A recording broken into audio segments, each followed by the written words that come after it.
Another seed of guidance, and this is a gift of Allah subhanahu wa ta'ala, is to make an effort, to be able to make an effort in the right direction. Do not think that, okay, I'm asking Allah for guidance and I've sought forgiveness. Now the guidance will come to me whilst I'm reclining in my bed during the time of Salatul Fajr. That is impossible. May Allah subhanahu wa ta'ala forgive us.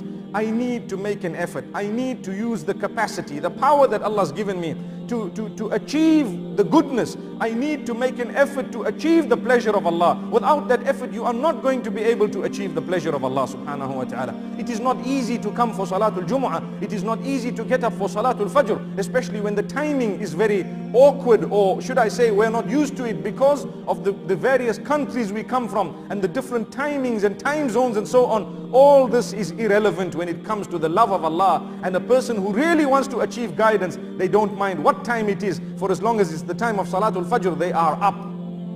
Subhanallah. We complain, I slept very late, so I skipped my Fajr. A'udhu billah. You slept very late no matter what. You should have got up at the time of Fajr, read your Fajr, and perhaps slept after that, instead of missing entire Fajr. What type of guidance does such a person want who does not even make an effort?